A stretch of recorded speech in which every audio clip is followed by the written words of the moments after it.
everyone. I am Liz. And I'm Iz, and welcome back to the P9 Pod. Woo! Yay, happy podcast day. What's so Not happy so about happy. it? Yeah, not so happy race weekend.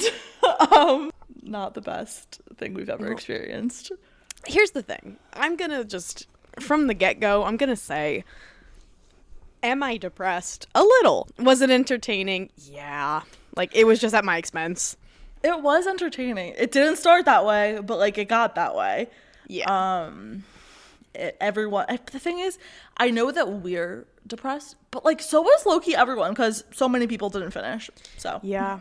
And you know what? This is the first time I feel like we've had so many DNFs in Monaco, other than F2 last year. No, well, like it's been crazy. But yeah, welcome to the Monaco recap. It was mayhem, and we're gonna cover every square inch of it, unfortunately. I guess that at the start of the weekend would be free practice 1. Honestly, I had at this point so much hope. I felt so positive. We were topping the charts. I was seeing red in the best way. It reminded me of last year when Charles was like topping every session. Well, and it's funny you say that because I had the same thought. And I was like, I cannot get too excited yet. But It's looking good. And I thought because Lewis was like in the running, I was like, maybe Charles is kind of not getting super crazy yet. Like maybe we're going to be okay. Okay, yeah. And then, again, all of this is great. And then I watch my third favorite driver, Isaac Hadjar, hit a wall. Yeah, I did notice that did happen in FP1, and it was not great. It was pretty negative. And, like, the way that this season for him has just been unlucky. And, yes, some of it's been technical. I won't deny that, you know. It's just been rough. It's been a rough go of it. He's not been having the best luck. And I was a little devastated. But it was free practice 1, so we had time to recover. Yeah, I do have to say, though, I know he was very unlucky. I mean, this was kind of on him. But I would say that I did notice through all practice and qualifying and half of the race, considering Max didn't start, that the Red Bull is quick. Like, they're making changes and it's working. And it's like, honestly, I mean, I don't know if I would call it the second quickest car on the grid, but it's like... That's the stretch.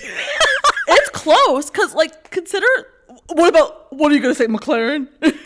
Well, I think track to track, maybe the answer's different. Maybe in Monaco, the Red Bull could have been third fastest. I think in Monaco, it might be, I mean, yeah. I'm giving Ferrari second. I feel, yeah, I mean, Lewis had a great race, and Charles had a good race, partially. Please. But like, I think, especially in practice and qualifying, they were just, like, showing the pace of the car, and, like, it does... I think they were talking about it too on the broadcast. Like a car like Red Bull's does suit tracks like Monaco, and we could really tell. And I think they're turning a corner there. If there's an adjective I ever had to use to describe an RB, it's snappy. Those things are snappy as hell. And a Monaco track is the perfect place for a snappy car because twisty, windy, very technical. I mean, that could also lead to what happened to Isaac. Like you can slip and snap, but if you can manage it, it's a good car to have. Yeah, I just keep thinking about Max, and I really don't know what happened.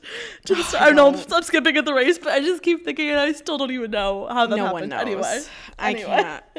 We'll crash out about that momentarily. Back to FP1. The last thing I have of note is another crash. I don't know if you've noted that.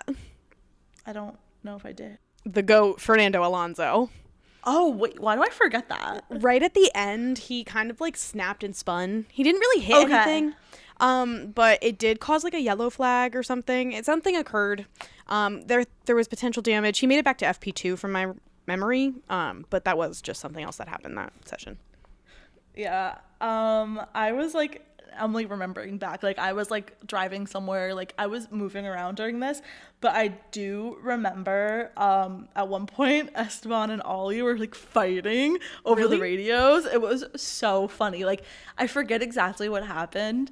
One of them got in the way of the other, I don't really even know, and like ruined their lap. And both of them at the same time are on the radio like, this guy. And I was like, oh my God, the Haas turmoil is crazy. Yep. I do remember that. I love those boys though. They're so silly over there. No, they're so like, because they go from like lovey-dovey to screaming, and don't they all? They are so bipolar at Haas, and I live for it. I fear. Very American. Anyway, my only other note for FP1 was that Checo was slaying, because he had some really good laps in the beginning. Now, granted, I know we're at the FP1, but I'm just going to say it here and now. Checo had a great weekend. He did, and I was so happy about it. And we'll elaborate on that later. But Checo had a great weekend. So yeah, that was most of FP1. I mean, everyone was just kind of adjusting to the track. You know, classic Monaco. It takes a hot minute to get there. Yeah, it was a pretty decent session. Yeah, nothing crazy. And then we move into FP2. FP2 was also not that crazy, but we had one big notable moment. We had a couple. Well, one of them, just before we get to the notable moment that ruined my day, I did write that Checo was on fire. Checo on fire! The brakes! Checo was on fire, and then the same thing happened the next day with Valtteri's car, and I think Checo's car was overheating too. And I was like, what is wrong with these brakes? Like, I did not... Was that an FP3 for Bottas? I was going to say, I think that was FP3, because I was listening. Okay, spoiler alert, I didn't get to watch FP3, so I didn't know about that. Yes. Yeah, because in FP3 I wrote caddy brakes, like both of them. That's crazy! 'Cause I think Valtteri's car, like his brakes were on fire, and Checo was like, his were overheating too. And I was like, what is wrong with these cars? That was wild. And the marshals like had their fire extinguisher on his brakes for a hot minute, and they were still on fire. Well, that's the thing. And it was also confusing, not to harp on this for so long, but it was confusing because they were saying on the broadcast, like, it wasn't like he was out there for like a long time. Like, it happened fairly early in the session. Yeah. So it's like, your car should not be that hot. It was confusing. I really don't understand what they're doing at Cadillac, but you know what? But glad everyone's okay. Yet again, I was seeing red. Great session for the boys in red. And Isaac made it out. Shout out to the engineers. Shout out to the engineers, because whenever there's a crash of any kind, I'm like, oh, not seeing that car again. I truly didn't expect to see Isaac back until FP3, and that was so respectable. I was like, dude, they only have a few hours, and that whole front of the car is gone. I thought his suspension was screwed, too, but lo and behold, I'm no mechanic, but they threw that thing together. Good stuff. The big depression for Liv was, Lando's car stopped. just stopped. And it wasn't the last time it happened in the race weekend. Because why would his car drive? It's not like it's like, formed completely to drive on an F1 track. And we talked about this privately briefly. I just want to mention we've built cars for 1,000 different races. Yes. We are the constructors champions, back to back. Like, the world championship. That still doesn't make sense to me. That doesn't make sense to me. I don't understand how they won the constructors back to back. Like, it's actually pure luck, because why can you not make a car? But it's so frustrating. I can't even, I'm going to rage about it later, but it drives me insane. Lando was actually angry, which made me happy, because usually he's like, la la la, it's okay. But like, there was that clip of him in the garage being really angry, and I was like, same, because how is your car not running? And then I also was seeing people, we'll get into this later, but considering the issues he's had, it's like if he gets a new battery, it's a 10-place grid penalty. So people were like, they should have just done it in Monaco, considering it was already off to a rough start, because now it's like his race weekend ended up being ruined anyway because his car stopped on track. Yeah. It's like they should have just taken that grid penalty and whatever. But yeah, that was FP2, and I was miserable. So. Well, damn. Yeah, those were all my notes as well. And then, as I said, fun fact, if you don't follow us on socials, I was off the grid this weekend, pretty much. I had minimal service. Like, FP3 forward, I had minimal service to watch live. So I, unfortunately, did not catch FP3. So do you have any notes on that? I do. I'll share some of my few notes. These are all new information to me, honestly. Yeah. So piggybacking off FP2, I did write that although the McLarens were on track, it was a tractor. Okay. So that was really continuing the positivity of the weekend. The car was just so slow for both drivers. So that was cool. Equality, baby. Yeah, literally papaya rules. It's never gonna go away. Cadillac had the brake issues like I talked about earlier in FP3 as well. Alex was on the radio saying he was feeling really positive, and he did have a pretty positive race weekend. So you know what? Manifestation king. I loved that. I was shocked, but he was feeling really positive, and Merck was really back because they weren't really topping time sheets until FP3, and then they were really, really quick. And then my final note was Ollie had a crash, and I actually don't remember much of it, but I feel like it was a pretty bad. I don't know. It wasn't bad, but it wasn't a good crash, and he made it out to qualifying, which was great. He made it to qualifying, but I guess this is explaining a lot of the rest of his weekend. I didn't know about that crash. That's rough. Anyway, it was a little crash, but that was all I had for FP3. I was kind of wondering where the Merck's pace came from, because now we're going to talk about quali. And I was, again, somebody who didn't catch FP3, I was like, I'm sorry. Where did the baby come from? Yeah, they picked it up. Like, I don't know what changed between the first day and the second day, but like FP3, they came out and I was like, yeah, they're back. Like, they're quick again. I mean, George still struggled a little bit, but he still had pace. Like, he had pretty good pace. Right. And now I just want to paint you all the scene quickly of what my quali looked like in IRL, because again, as you know, if you're a fan of us personally or the show, I love Charles Leclerc. He is my man, and obviously Monaco is his home and his track. So nothing could hold me from tuning into quali, because quali, as Will Buxton always says, qualifying in Monaco is the most important. So I woke up at 9 in the morning. And I hiked up a massively steep hill through massively tall weeds just to get 1 bar and LTE from the SOS satellite area to tap into qualifying. I did manage to watch all of it, which was way better than race day. But I was, in fact, covered with bugs. Yeah. So I went through hell. And wait till you hear how it came out, because it wasn't worth it. Anyway, quali, I have minimal notes. Again, I was just out of service, so I didn't have a lot to write down with. But it was entertaining. I mean, honestly, like Q3 in Monaco is always entertaining, but even like Q1 and Q2, like there were some pretty fun moments. I agree. I mean, Q1's always a kind of a snooze these days. Yeah, I didn't have a whole ton except for Gabby crashing, obviously. And I did write Vamos Carlos because that last lap was fire. It was so good. I was literally like in my car screaming, and I was trying to convey my excitement over like voice texting you. And it was just like, yes, comma, Carlos. I was like, no, that's not what I'm saying. I'm screaming. I had 1 bar of signal, and I took my whole bar to send you a meme and say, go Carlos. It was a photo, and it took 5 minutes to send, but I was also thrilled to see a Williams with pace in an amazing track. I was thrilled. No, that was huge. Like, his lap at the end there was amazing and made me really happy. But yeah, no one really notable out in Q1 from my memory. Pretty run-of-the-mill. Sorry, guys.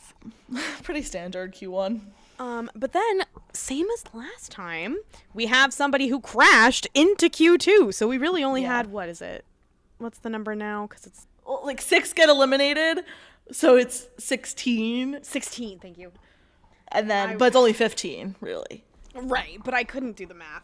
I know it's only 2 extra people, but it was hurting my head. It's harder.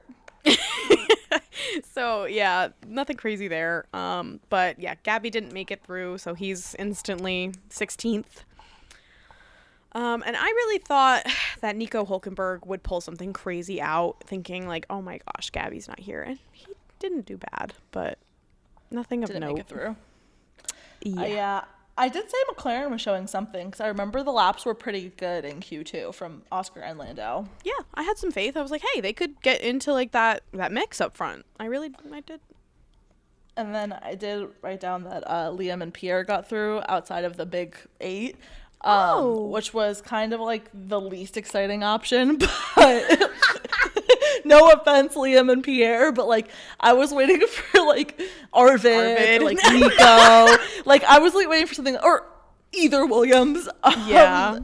But it was like them, which was fine, and honestly good for them. They had a pretty decent weekend, both of them, so good for them to get into Q3.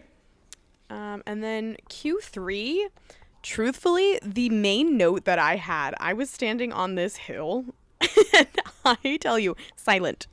And I screamed at the top of my lung and gasped because at the end of the session, we had Charles on pole. Then we have Max on pole. Then we come through, and then we have Lewis on pole. Then we come through, and then we had Kimi on pole. Like, it was a crazy back to back to back to back. It was insane. I literally, like I said, for most of the earlier sessions of the race weekend, I was driving somewhere else. So I was driving during quali, and I started losing service during it, and I was like, absolutely not. So I pulled over and watched the end of Q3 on the side of the road. But I was like, oh my God. It was just, the thing is, I was optimistic for your sake and for Charles' sake. Once he took pole, I was like, maybe, but then I was like, there's a lot of cars behind him. And then I was like, as soon as Max took it, I was like, uh-oh. I thought this was Big Daddy's to lose, truly, when that happened. And then it wasn't. I knew Kimi was coming. He had just got the pace out of the car, and I was like, oh, I'm scared. And he got it. He sure did. Yeah, my Delulu, myself, I didn't know about FP3. Okay, I didn't know that was going to happen. Yeah. He got me good. Sleeper agent, Kimi. So, yeah, Kimi on pole, and then we had Lewis P2 ending, right? No, Max P2. Because, I was like, the starting line's going to be crazy. Little did I know they played in my face. So, Kimi started in front of both of his parents, Max Verstappen and Hamilton. Yeah. And he got off the line, For sure. You didn't have any other quali notes, did you? Nope, that's it. Great. So, yeah, Kimi did get off the line really good. I was actually very impressed. What I do want to mention about the start is I have become sad because the Ferrari start is no more. It doesn't even exist. Yeah, and to be fair, neither did the McLaren start. That lasted for 10 seconds over there. That was cool when it was happening, but Oscar got a good start, and then him and Lando were side to side. It was a little messy, and I was like, uh-oh, and then all of a sudden Pierre overtook Lando, and I was like, oh, but I was like, it doesn't actually matter in the end of things, so who cares? True. What did matter is that somebody didn't get off the line. As we mentioned earlier, that would be Max Verstappen, former world champion. I just can't stop thinking about that tweet that I sent you of that robot falling apart. Yeah. I keep thinking about it, and it's just so real and so funny to me. And it's again, back to similar of the Lando conversation. How are you going to have a world champion and build this kind of a car? How is your car not going to start? And then what's crazy is not only did Max not get off the line and retire instantly, which I honestly, again, as a Verstappen truther here, I was like, okay, listen, devastating, but he did it for Charles. Charles has moved into P3 now. I'm feeling very confident. To then watch Isaac get on the radio and say, I have no power. Yeah. What do you mean? What do you mean? What do you mean? Yeah. It was very Daniel Ricciardo 2018, which we had both actually rewatched. And I said, Red Bull will always be Red Bull, I guess, in Monaco. No, it's really crazy. And you weren't watching the whole thing. I was texting our friend Ben, who I don't spam as much as I do you when during a race, but I had no choice. So I was like, oh my God, Ben. I was like, he's crashing out so hard. And we were both laughing so hard because it was literally every 5 seconds a radio was coming through. And he was like, have you had it fixed yet? Or he just kept going. And I was like, this poor boy, he is losing his mind out there. Yeah, it's crazy. I guess to clarify to you guys, I have fully rewatched the race. Just live at moment, I got about 30 minutes in, and the nature of it all, the bugs got too bad, I had to leave. So in the live moment, I only knew that Charles was in P3, Max had died, and Isaac was slowly dying. Yeah. That was the bliss I got to live in for a few hours. So that's the thing. So then I was really worried because I was like, oh no, she's going to get back on the grid and see just the most horrible sights in the entire world. But you know, it's fine. I also want to just touch on the beginning of the race. One, McLaren were on dry tires. Congrats. Everyone cheer. Everyone cheer. You know, you might think obviously it was dry, but they didn't think that last time. Thank God Zach was there. No, and also just something I have to note is at the start, Lando was snitching on George for like being off the line or like out of his box. And I was like, why is George always fighting with one of his men here? Like it's always someone. Like last year was Alex, this year Lando was like, go check George. It was killing me. I agree entirely. So funny. But yeah, and then I also wrote, speaking of George, that he has good eyes because he was on the radio. He was like, Isaac is graining on the left front tire. I was like, how do you see that? Like he's going insane mode. I actually texted you live and I said that was so reminiscent of people who say that George is the type of person that would ask if you had homework. Yes, like it was so funny. I was like, and the funny thing is he was right. Like everyone who was like commentating on the race was like, actually, great point, George. Like he is grading. Those crystal blue eyes can see miles apparently. I also, since we just touched upon it briefly, it was later along the line. I don't have the exact lap, but my favorite radio from the entire race was Isaac when he got back on the radio and said, "Mate, there is still a problem here." Like he could not catch a break and it was killing me. Like, obviously you remember in Brazil last year when George was crashing out every like 5 seconds, like about Oscar, because they were like telling him to conserve power, and he was like, "I've got a car up my butt." No, so that was reminding me of this a little bit, where it was just like every 5 seconds it was a radio from Isaac, and I was like, I need a compilation of it with like that like music over it. Like someone get on that, please, because it might be us. No, literally, we might have to get on that. Oh my god, no, it was killing me. And like, speak up for sure, King. I mean, you're dying on a hill, but oh my god. Speaking of cars that were not doing well, Ollie just lap 30 gone. Random Ollie DNF that no one talked about. I was like, wait, what happened? I was like again, I am a Haas girl down, and it looked like they had a pretty good pace here, and then I just see him tumbling down the order. Nobody ever mentioned it, but now that I know he crashed, maybe it was a mechanical problem. Who knows? Because no one told us. Like, right. In the same moment, Lando started having a power unit issue, and I wrote, "I'm so shocked." I was obviously floored by this news, as if it doesn't happen every session, every race weekend. Yeah, really shocking news, obviously. I had two funny notes here. That one, McLaren are the constructors champion, and this is a yoke, as Fernando once said. He's right. And the other note was that we got we're checking, but not from Ferrari. Not even once this race, but from Red Bull and McLaren separately. They were checking, and only one of those checkings worked out. Even though Isaac like worked out per se, it didn't. He was still having issues. Like he just managed it enough, I guess. But yeah, at this point, I just wrote that Kimi's gap was insanity, and all of the gaps were, because like that's how Monaco is. Kimi's gap was insane, and I wrote that I needed a full safety car because I was bored. Little did I know. Well, yeah. Little did I know what was going to happen next. Yeah. I also want to just quickly mention, before we get into the safety car, that Williams making Alex the sacrificial lamb every year at this GP needs to be stopped. Yeah. You can't keep doing this to him. You can't. Yeah. Now, granted, it worked out better for him this time. Mm-hmm. But he looks like Bobo the Clown. He is backing up the pack. Pure luck. He's backing up the pack. Don't make him do that. Don't.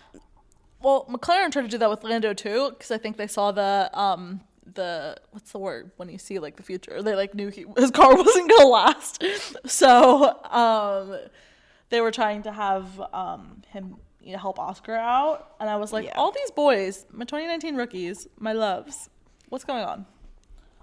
I don't know, man, but that was my only note until the big moment.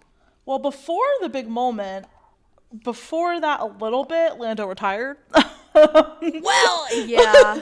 We His kind car of danced just around it this whole time, but yeah. Yeah, then the car did die eventually, and I wrote, what if we all killed ourselves? But That's just me in the moment, obviously. And the craziest part to me was that radio. He's like, "Do you hear the engine problems?" yeah. Devastating. And right before like all of the craziness of like the first safety car incidents, was when we first started sprinkling into the speeding in the pit lane. Everyone was speeding in the pit lane. That was insanity. And It truthfully, was so funny. I'm going to say something here, and I'm just talking my talk. Like, I have nothing to base this on, but I was curious if that was happening because there's an extra paddock in Monaco, and it's already so jammed. I don't know if that would affect something. I think it was like, I was reading a little bit afterwards. A lot of the cars were like barely speeding. Like, Okay. I don't know. I really don't know. It's so interesting, and everyone had a penalty, and it was making me laugh, but it was also making me confused because I was like, Yeah. They were talking about like where people would end up after their penalty, and I was like, there's too many things happening and too big of a gap for me to actually put that into perspective. Like, I can't. And Lance Stroll said, "Hold my beer." Said, "I got Lance you." Stroll did the thing that he tends to do sometimes and put it in the wall. You know, it happens to the best of us. It's Monaco. Like, we'll give him a little grace there. But yeah, we got our first safety car. Yeah. And honestly, I just want to talk about this one thing because we're going to get into it a little bit deeper. But obviously, Lance crashes here, okay? We get the safety car. Things are normal. Actually, we don't get the safety. Well, yeah, we get like a yellow flag, whatever. And everyone's like, okay, Lance hit the wall and he picked up on the marbles. And that's why he hit the wall. He just took the turn too wide. And now, spoiler alert, everybody, Charles does this a few laps later. And suddenly everybody has to go look at it. And the track is actually falling apart. Yeah, no, like they had the safety car during the restart. All of a sudden, I'm seeing Charles drop down the order, and I was like, uh-oh. Then all of a sudden it pans to him in the wall, and I was like, I was speechless.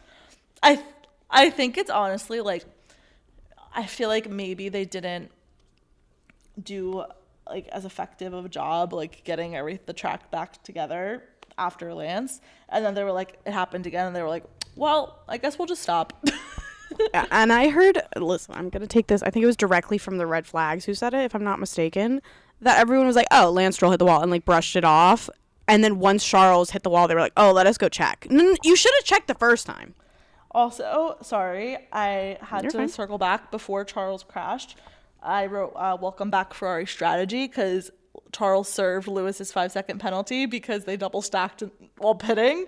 And I was like, they double stacked, and obviously Lewis came in first because he was ahead of him, but that he had the 5-second time penalty. And I was like, what? Would you like to hear verbatim the note that I had taken at that very time? Sure. In all caps, big, fat, stupid, idiot, dumbass Italians. Yeah. Why? That about sums it up. Why are we doing this stuff, man? I actually like repressed that. I honestly like I knew it happened, but I kind of forgot about it. Like, ugh. But yeah, that was doing? when that happened. I was like, oh my god. Why wouldn't you just like let him go on the tires? Like, you don't need tires in Monaco.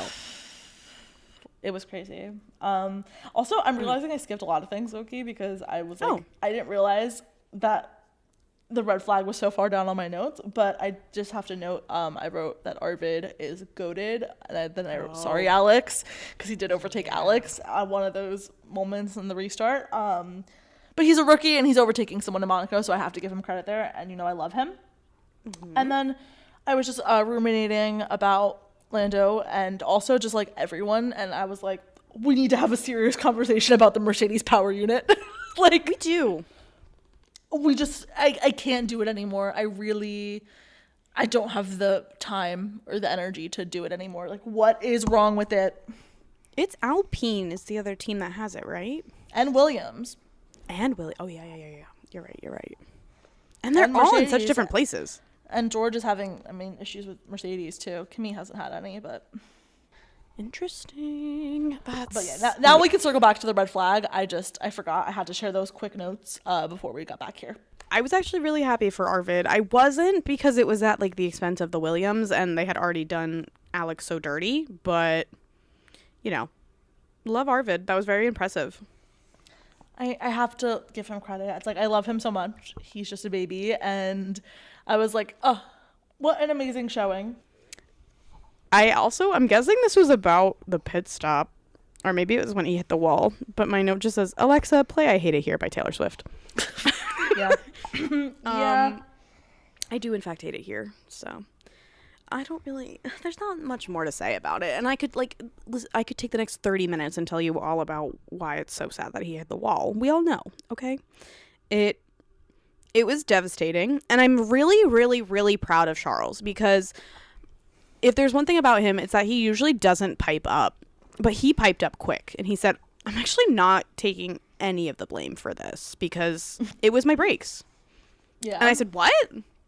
He's been running a different brake setup than Lewis? Why? I didn't know that. Yeah. And he's like, I think I would like to try Lewis's setup. I chose to do mine, but I thought I would be good on the comfortable one, but I guess not. Yeah. I think he should switch that up. I'm also just thinking about how, like, Lewis isn't going to the sim, and Lewis is outperforming Charles. I do think he went to the sim this week, though. I heard that. Oh, did he? Is that true? Oh, I didn't hear that. Okay. I heard, but yes, that has been his shtick recently. But I saw someone tweet about it that he was using the sim this week, and they were like, he just screwed his Monaco chances. But he did not, though. He was actually spoiler. Fine. Yeah.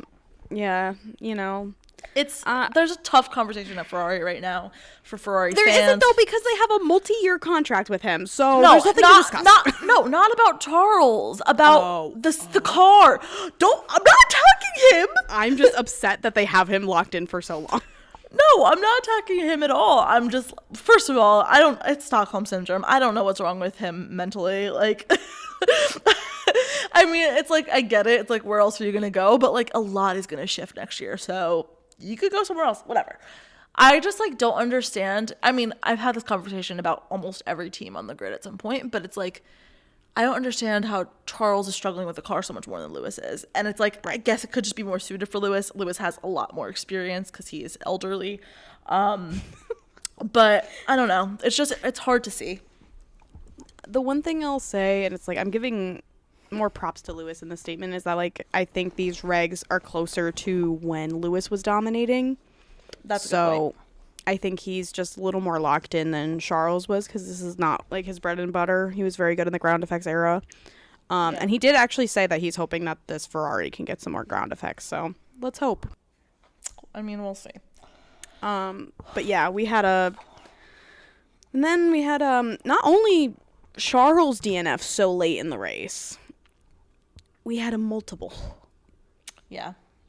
And our good man, Carlos Sainz, who we were just hyping up for the weekend. Yeah, that was really tragic, and I felt really bad. Well, that was the same thing. Like, I didn't see it happening, and then all of a sudden he was dropping down the order, and then his car was just, like, gone. I was like, wait, what happened to Carlos?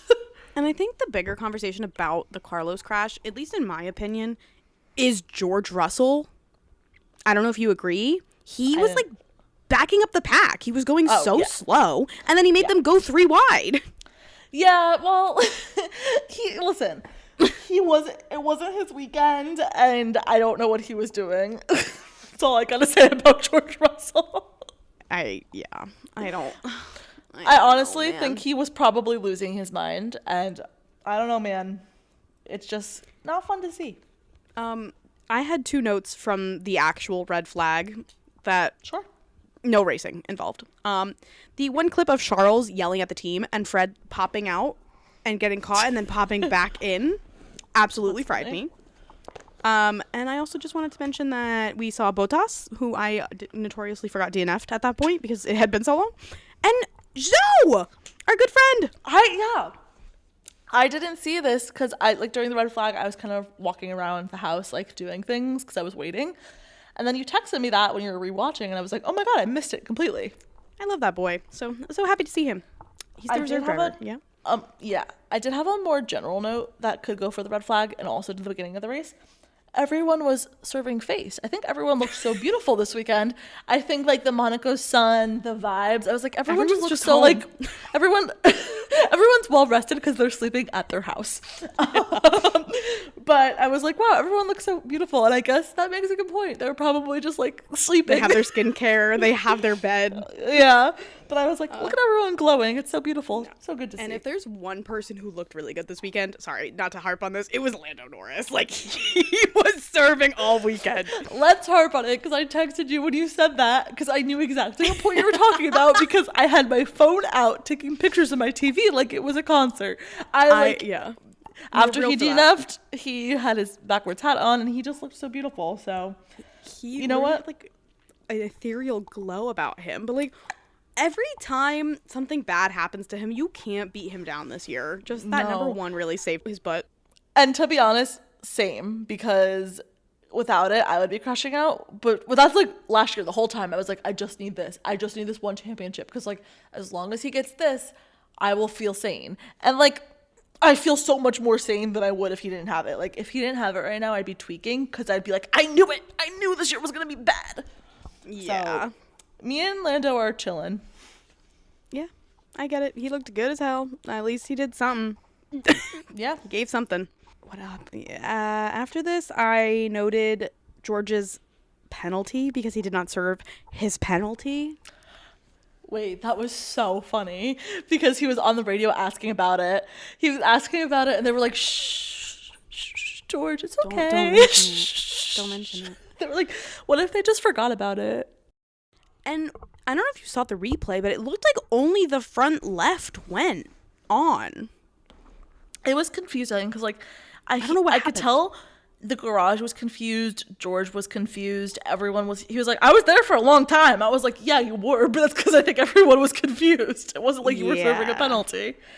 So then, yeah, that was crazy. So he already had 5 seconds for speeding in the pit lane. Is that and then he got Gonna 5. have to go with that. And he got 10. I think he got an additional 10. I think he got a 10. There were so many penalties. I can't even, like, begin to remember them, because it was like everyone. No, I agree. And they got way too complicated, and it was just not necessary. But watching Toto's fingers slap across the screen as soon as that penalty was announced fried me as well. No, Michael, no.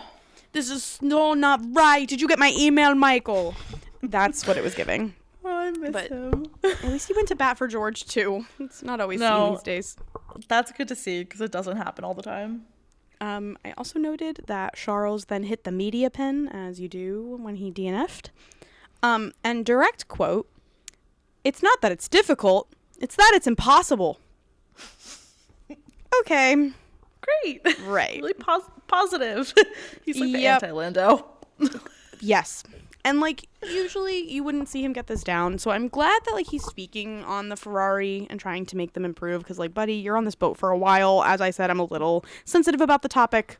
But talk your talk. But that was devastating to hear. It's always really hard to hear, especially at Monaco. It's like no one wants to see that. Oh, I also already touched on it briefly. But George backing everybody up, I found very hypocritical. Because he was also yelling at Isaac, who was having a great race. With the restarts, he's like, oh my god, he's going so slow. Yeah, he doesn't have an engine. Well, yeah, I just, like, I don't know. I'm a George defender. I'm like, what else is he gonna do? How dare you? We're beefing. Well, I'm kidding. I know. I'm like, I just don't think I noticed it as much as you did, because I feel like at that point I was, like, kind of checked out. I get it. I was so locked in because I was sad. So yeah, I get it. I think the only reason I was so locked in is because you watch as he goes down that hairpin. Like, you watch it go 2, 3, 2, 2. Like, it's not a single car going behind him because they're all so backed up. It just really threw me. I was shocked that was happening after he was like, oh, Isaac's not doing enough. What are you doing? He's a whiner. It's fine. Whatever. But he loves to complain. Within this debacle, that's where Carlos got nuked by Nico Hulkenberg, who was having a pretty decent weekend until that. Sure. And I personally, I honestly thought it was a racing incident more than anything. I don't think Nico deserved a penalty, but he did get one. Yeah. So, yeah. It's okay. Just add it to the tally, honestly. It's like, I want to know how many there were total of this race, because it was insane. I agree. But those are kind of all my general race notes. The only other thing I wanted to mention was that Kimi did 2 different starts, and they both went really well. And considering he wasn't doing that the rest of the season, shout out to you, little boy. It is scary. Like, it is scary. Also, to pivot, when you said Kimmy, I thought you were going to talk about Kim K. Oh, I don't want to, but we sure should. I just wrote that there was so much of her, and I was like, okay, I've had enough. We didn't need a Kim K cam. We talked about this last season. We don't need the wags. No, we It's don't. a nice clip. I need a clip of them when they're in peril, maybe. Sure. But I did think one highlight of Kim K being there, two actually. Both of them have made an appearance on our social page. But when the V-Carb admin was like, Kim, say nothing if V-Carb is your favorite team. I love V-Carb. Like, that was hilarious. And then the other one was George and Carmen, like, eavesdropping and, like, watching Kim arrive. And that Wait, was I didn't on see Merc that. Socials. It was like, whoever was filming them, it was like, George, what are we doing? He was like, we're watching Lewis's new girlfriend arrive. And then they were Oh like, my Carmen, God. do you get this much, like, hype when you're here? And she was like, not as much, but, like, it's Kim. And then they were just, like, being so silly. And you know, I love George and Carmen. Like, they're, like, my fave. So I loved that. And George is just such a drama boy. Like, he's a gossip girl. So he was like, Yes. Lewis's new girlfriend is here. I was like, so true, George. And not only is he a gossipy girl, Lewis is his literal idol. So to see his new girlfriend, he was probably genuinely excited. No, like George wants to be involved in whatever's happening. He's like, let me see. So yeah, those are my two Kim highlights. And I think we, like, privately, I think we both kind of discussed that if it wasn't Miami, we were going to see her in Monaco. It was one of the two. And it wasn't Miami, so here we are. And yeah, it happened. And then he posted her on Instagram, which was crazy. I actually haven't even opened the app because I can't look at it. Yeah, that was crazy. But I don't know. And then there was the one clip. I don't know how accurate it is. It's like when she took the towel off Kimmy's like Podium? podium thing. I was like, bro, like, girl, have some like Decorum. knowledge of what. Yes, like some decorum. Like, don't do that. Like, What are we doing? she just doesn't know how to act in the paddock, and it's obvious. Like, I also heard them mention it on fan behavior today. I missed it because I didn't actually, like, the podium, I started falling asleep because it was like 11 o'clock at night. But I guess the commentators at one point were like, oh, we're focusing a lot on Kim, but we should be focusing on Kimmy. that's actually hilarious. It was actually killing me. And you know what? Lewis should be focusing more on Kimmy too, because he's ahead of you in the championship, my love. Let's talk about it. Like, lock in, King. I mean, he's pretty locked in. But And on that note, he's now second in the championship, surpassing George Russell. that he is. And this podium meant a lot to him, I think. It's him and both of his sons. I know. Those pictures of them as kids, they're so cute. It kills me. And he loves them both so much. Like, after Lewis's dad talked to Isaac after Australia last year, and then, like, he kind of just, like, stuck around him. And Kimmy literally tried to sit, everyone's talking about it, he tried to sit on Lewis's lap in the cool down room. Like, not actually, but, like, they were just sitting so close together. Oh, they're so funny. No, I couldn't get over how many times they were calling him old. Like, I know. So funny. It was like so like teenage boy core. They were like, I heard someone say that like our ages combined are younger than you, by the way. It was so funny. It was reminding me of last year when all the rookies were like, Fernando Alonso, the rookie. Yeah. You don't know him? No, like they're just so silly, and it was making me smile.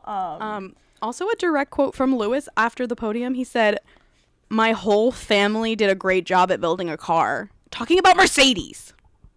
Oh yeah. I just want everyone to know that. Thank you. He's always drinking the Merc juice right after a race. He's always like, great work, Merc. I'm like, bro, you left, but okay. He wants it bad. You mentioned it, to loop back, Kim K and Bono were feet apart. Oh my God. When the camera panned from, like, I think it was Bono to Kim, the way I was dying laughing. I was like, those two people in the same room does not make sense. I know it's not a room, but, like, theoretically. I was like, that is so funny. Like, hilarious to me. Yeah. But it was a cute podium ceremony. I have to bring up the sadness because I was confused. I mean, sometimes I think I actually don't know a single thing about Formula One. Because I'm watching the end of the race, and I'm like, Pierre should still be on the podium, right? And I'm like, why are they saying Pierre's not going to be on the podium? Like, he had penalties, but I was like, I think he would still be on the podium. No, Not at all. And he didn't even know about them, and he was celebrating in his car because he thought he was on the podium. And I actually was really sad about it. I actually teared up seeing the video of him cheering. I didn't know it was visual. I thought it was just like audible. No, I really can't, because the thing is, whenever stuff like this happens and so many heavy hitters DNF, I'm like, oh my god, who's going to be on the podium? And the fact that Pierre thought it was him and crossed the line P3, I was like, I'm sick. And again, I love Isaac Hadjar, and his V-Car podium last year, he needed this RB podium. Like, yeah, I for think sure. But I would have loved to see Pierre up there. I really would have. It would just be so like shocking. Like, I don't know. Like, I expect Isaac on a podium more than I expect Pierre on a podium. I agree. So that was sad. And then I also wrote that was sad that we thought Checo might be in the points, and then he was being investigated after the race. He was not in the points. But he was right there. It was a gut punch. Like, truly, Checo had such a good weekend. Obviously, maybe it's not obvious to all of you, but it should be. He won this not that long ago. He's really good around Monaco, and he's been doing really good in this Cadillac. Like, he's extracting what he can, and it's really impressive, and I'm so sad it didn't pay off, but I know those points are around the corner. I know they are. I feel it. I know. He's right there. Like, he really is. Like, yeah. It'll happen soon, but that did make me a little sad. Same. I don't think I have any other notes. The only other note I wanted to circle back to is actually about Isaac, and it's when the race ended and he got on the radio, he goes, "Why does it have to be so difficult?" It was so funny. I didn't remember that. It made me laugh so hard. Like, they were like, P3, I think that's the first thing he said, and it was so funny because like I can imagine him fighting the car the whole time, and it was so silly to me. No, and he did such a good job. The one thing I want to mention about that too, just quickly, I was floored to see that Kimi got driver of the day. I mean, like, deserved, but I really thought it would have went to Isaac, who had no engine for the whole race and managed a podium. But no, it's fine. I mean, Kimi had a good race. I just think we should all be happy that it wasn't Charles. Yeah, no. I did 8 million backflips because when I saw 12% next to his name, I said, we cannot be doing this, people. We can't. I understand, but no. We can't. Stop. But those were all of my race notes as well. I do have a race weekend related thing, but it's not really race related. And it's also kind of just world related, that it's Pride Month. Happy Pride Month, world. Happy Pride. But I think all Merc drivers had the rainbow logo on their helmets. Did they? I might be spreading misinformation, but I saw Fred, who is their their baby driver, and I saw Kimi's helmet, and I don't know if it's all of them. I might be making it up, but if it is, and that's not misinformation, that is so happy and cute to me. I would be thrilled. My other note about Pride Month is I actually just saw a picture of our good friend Will Buxton with a little rainbow thing in his coat, and I was like, that's actually so cute. Guys, thanks. We love you guys. That's so cute. That was keep really cute doing it, guys. So yeah, hopefully that's not a lie. Hopefully all of those things were true, but if so, so cute. And if not, get on it. Yeah, exactly. But those are most of my race weekend notes, other than the fact that our predictions were so bad. Oh, I was gonna move into my meme of the week, but we can do predictions first. Well, I just wanted to highlight our bold predictions of a driver on pole not winning, or the winner being someone not on pole, which was obviously incorrect. For a second on that restart there, I thought Lewis had a chance. He did not. And then you said no safety car. I did. Also not true. Okay. So we didn't hit the nail on the head with those, but you know what? And I'm not predicting another thing ever again. You want to know why? Because I said no safety car. And who did it come out for? Yep. Nope. Hey. But you can predict all you want. Yeah, I mean, one day it'll be good, but we could go into memes first and then go to our actual predictions. Wonderful. Yeah, so my meme of I think I keep kind of doing this, but I kind of had two, but I did have a main one. My main one, yet again, did not bring me any joy, but it does have to be stay out. Because it happened again. Books. No, stay out. Or like adjacently, the meme of Charles when he's like then on an interview like a few months later, and he's like, I had a nightmare, and I woke up in the middle of the night like what's the word? Sleep talking, and he said, Alex told me what I said, and they said, what did you say? And he said, books. Oh god, it's so funny. So either of those. Mine is also Charles related. I don't know. It is Charles related. It is actually fully Charles related, but I just remember last year when Monaco happened and he liked that Instagram reel of it was like Charles and Monaco 2024 jumping in the water and the other one of him like jumping out of a plane, and then someone made it again this year, and I just hope he sees it again because like it gave him a giggle last year. I forgot about that. Oh my gosh, it's worse this year, unfortunately. Yeah, I did see an updated version, but don't know if he's seen it yet. Just thinking of him during these tough times. My one that wasn't Charles related, I mentioned it last episode, and I mention it all the time because I think it's one of the funniest F1 moments. Last year in Monaco when George was holding back Alex or vice versa, and he said, I'll take the penalty. I'll take the penalty. Because you want to know what? This year he took many a penalty. He took the penalty. He did. You know what? He manifested it. he took the penalty. This year he didn't even the problem is he didn't take the penalty, so he took another penalty. So ironically, it actually isn't true. He eventually took the penalty. But those were my memes of the week, personally. Okay. Nothing too crazy. I only had one this week because I feel like it was just really timely. So I was like, let's just keep it short and sweet. I agree. And then we move into our P9s and our podiums. So last week, I don't know if you remember who we both predicted for P9. I have both of our predictions and who actually landed there. I actually think I know who both of us predicted. Can I guess who you predicted? Because I'm not 100% sure. Please do. Did you predict Nico Hülkenberg? I did. So you predicted, as you know, I'm assuming, Alex Albon. I was close. P8. I was close this week. So, Alex, baby, I got you. Both of the Williams were running like between 8 and 10, and I was like, oh, she might have actually like knocked that out of the park. I could. And yeah, so for Nico, honestly, he could have finished P9. Unfortunately, it did end in P13 because we had a grid penalty, or not a grid penalty, a time penalty, whatever. But you know what? It's like, it was close because he finished the race. Yeah. Which is closer than most could ask for. Unfortunately, like the reason I predicted that is I wanted him to get points for the first time this season, and that's still yet to happen. So, yeah, and it was sad because everyone was really hyping up Audi for this race, and then Gabby obviously struggled. Nico struggled. It was like so upsetting. Not their race, but they had potential. I know, and that's the part that sucks. But I don't know if you know who actually ended in our notorious P9. I do. Do you know? SD Bestie! Our friend. I'm actually really happy for him. I'm thrilled because if you're on the internet space or culture, or you heard in the F1 space, there was rumors going around that his seat was no longer, and that him and Komatsu, that's their principal's name? Yeah. Io Komatsu? Io. Allegedly, they were, again, this is all alleged because it wasn't true in the end, apparently.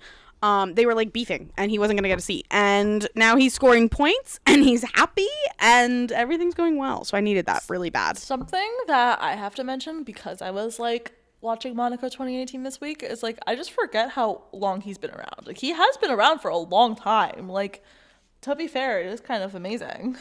To you and to all of the listeners, if you have not seen the videos on YouTube of them when they were doing their like social media world tour, and Haas went to, I think it was like BuzzFeed or something, and they like reacted to old races, it really put into perspective to me how long he's been racing. Wait, like, I actually need to watch that video. I don't think I have yet. He was like schooling Ollie a little bit. I was like, oh my god, like Esteban was racing without a halo. No, he knows his stuff. Like, it was crazy. So not only do we have P9 of the race, we don't actually have to talk about the constructors because it's the same. It's just Audi. Nothing really changed. Like, Williams went up a little bit. Audi stayed at 2 points, whatever they're at. But there's a new P9 in the championship, which I'm loving that it keeps changing. Again, I thought it was still Pierre. No, would you like to guess who it is? Just a random wild guess based on who might have went up. Pierre went up. And that's what I'm thinking. I'm like, who got points that were... Is it Isaac? No, I think he's higher than that. He must be. I just knew him and Max were like in that area. You're on the right You're on the right track. Is it a V-Carb boy? Which one? I mean, it's not Arvid. Oh, it's Liam? Yeah, it's Liam. Congrats! Yeah, so it is Liam, which is actually exciting because I feel like he's never really in the top half of drivers. I mean, he is sometimes, but as far as championship, I wouldn't expect to see him there. So good for Liam. Yeah, love that guy. How sweet. But now we could jump into Spain and get our predictions on the board. Yeah, so we're in, correct me if I'm wrong, this one's Barcelona because we have 2. Barcelona, yeah. Okay, Barcelona. So for Barcelona, P9, I don't feel really confident about this, to be honest, but I just couldn't really think of anybody else that I wanted to put here. So I picked Franco Colapinto. Oh, I'm obsessed. You know I love Franco. That's amazing. That's a great pick. I just feel like he might do better considering the Alpine this weekend, but who knows? I have a pretty safe, I feel, pick. Actually, no, it's a little risky because he's always in this area, but going off of kind of the struggles a bit last week, I am putting Ollie Bearman in P9. Oh, I like that especially based off of Haas getting P9 last time. Yeah. You know, I feel like it could happen. So Ollie is in my P9 and we'll hope to see it happen. That's amazing. I like that one a lot. Thank you. So then after P9, that brings us to our podiums. So I don't know if you remember anything of last week. I have ours listed out here. Great, let's talk about it. It's not good. So my podium, I just want to lay it out for you quickly to everybody. And I just want to lead it by saying I am okay. It took a while. But my predicted podium was Charles P1, Max P2, Lewis P3. So I got 1 out of 3. Right. Okay, Lewis is there. And 2 of them did not finish the race. And they are notoriously my favorite drivers. Yeah. So that was But fun. I do know for a fact that my podium, 2 of them also did not finish the race. And what if I said you nailed it? Because I remember the other one was 4th though. Yeah, my podium was the podium of last year, which was Lando, Charles, Oscar, and Oscar was 4th. Yeah. So you know what? We'll take it. You know, and I have to say, at least for 2 of our predictions, not on them, not on us. Yeah. They would have done really well if they were able to do it. We tried our best over here. So I'm going to preface this by saying I don't really remember Spain other than the Verstappen battle. The crash out of the century. Max, you got to give the place back. Why? I will never forget, why am I on hards? And then all of a sudden, George is getting smashed into next Tuesday. Like, oh my God. Bad time. That's all I really remember from Spain, though. Like, I don't remember anybody doing well. I will tell you, Oscar had a great race. Oh, okay. So, I didn't put him here. That's fine. I actually didn't either, so it's okay. Great. Reflecting off of last week where I had not a single Merc present, I have opted to put both of them. So I have opted to put Kimi followed by George because I do think George will bounce back. Honestly, I think something happened. He's not very great in Monaco typically. Like, great. Exactly. Okay, that was a little rude. No, but you're right. Bad, but so I'm hoping Spain is a comeback moment for him. And then P3, I had Lando Norris. I'm just hoping that if his car moves, he'll be doing good. The way I'm actually floored that you did that, it's amazing. It's beautiful. Thank you. Because again, if he can do it, it's going to be good. And he had a good race last year, too. I will say the only other thing I remember from Barcelona top of mind is the clip of Lando, Oscar, and Charles when they're talking about Oscar's deodorant and Lando is like sniffing him and Charles is looking at them like they're crazy because they are. Is that chocolate? Is that chocolate? Do you want some? We borrow it. We use the same one. It's so I was weird. like, what is wrong with them? So that's always top of mind and that's how I remember that was the podium. Good. But I went very similar to you, actually. Oh. I do have both Mercedes as well, except I did George Kimi because I'm giving George a redemption again. What do you know? And we'll see if he actually takes it. But I giggled because I also made P3 Max. Oh! Oh. you know, after their like a battle last year, I've decided they're gonna squash the beef and make up with their child on the podium. So I'm down with it. They didn't podium. Oh no, Max has barely done anything this year. Let's be honest. Yeah, I don't think it's happened this year. I don't know. It might have. I don't actually know. Did Max get a podium already? Max had a podium. Where? Thinking. That's a great question. You know what? We'll do a live time check. Oh, I got it. It was last race. Last It race. was Canada. Yeah, because it was Kimi, Lewis, Max. Yeah, but George wasn't involved. That's why I don't remember it, because that's what we were talking in reference to. Okay. Literally, how do we forget that? It was exactly last race. I think we forget that because he didn't even race this week. Yeah, you know, you're right. They always say you only remember the last thing that happened in Formula One. True. So. But anyway, Max is back next week, and they're squashing their beef live on the podium, and we're watching it happen. I would be okay with that. I would love that, actually. I'd be pretty happy with that, too. But if yours comes true, I'm not complaining about that as well. I would love a Lando Norris podium. I think they can do it. They just need to get the car out there. I really have faith. I do. Yes, they do. They so do. But yeah, I think that's it. Yeah, that's Monaco. Monaco, baby. Except I have less energy because I'm sad. I do have one last thing, which is also a sad note. Lots of sad notes this week. But I did hear during one of the sessions, they were talking about how Carlos had a record that was, he has always scored points in Monaco, no matter where he was his entire career, until this year. So just a really positive note to end the episode on. The most devastating part of that is like he was on to get points. Yep. So yeah. Wait, also shout out Fernando Alonso. He brought that tractor into P10. Yeah, because of Checo, Fernando got points, which is amazing. You know what? Gotta love it. Because throwback to when the Astons couldn't finish a race. Like, they couldn't finish a lap. Throwback to when they would have to retire the car after 20 laps, or else it would like kill them. Like that was. They said, we're getting some data. That was so recent. So you know what? We gotta give Fernando credit. Congrats. Hold that thing, truly. But yeah, otherwise, you know, that's Monaco for you. Actually, everyone always wants to say it's a parade and it's boring, but at least we got some pretty entertaining stuff this year. Maybe that's just because the regs aren't great yet, but who knows? No, it's like funny because I posted a TikTok about me falling asleep because I was, and then as soon as I posted it, everything blew up. So you know what? You're welcome, everyone. You're welcome. So never post again. You prayed for my downfall. It was my downfall too because Lando DNF'd 3 laps later. I know. It's we can never have nice things here at the P9 pod. We really can't. Maybe next week. Maybe our boys are on a podium. Who knows? I think it's tough because we support them all. So like any wrongdoing, we're just like, oh, that was my man. Yeah, this week was hard because so many people had issues. Like we were just down and down and down again. Like.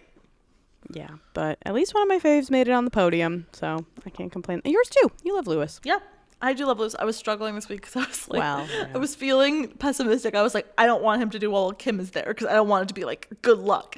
But I do always have to be happy for Lewis, and I'm really happy he's second in the championship because not that I'm like really optimistic he's gonna win the championship this year, but like if he did, that would be so iconic. That'd be so iconic. Yeah. I actually would die personally, but it's fine. I get it. It's really hard for you. It's I understand. so difficult. It's so difficult. Just like, I really need him to have that 8th. Like, I need it so bad. And that's where it's difficult for me, because same, and it would be great to see it in red. I know. It's really hard. Like, I can't imagine being in your position. Like, if this was me and it was Lewis, I mean, it's not the same because Lewis has won a championship with McLaren. Yeah. But, like, it would be hard. I totally get it. Yeah. Eggs in all the baskets. Multi-year contracts. Anyway.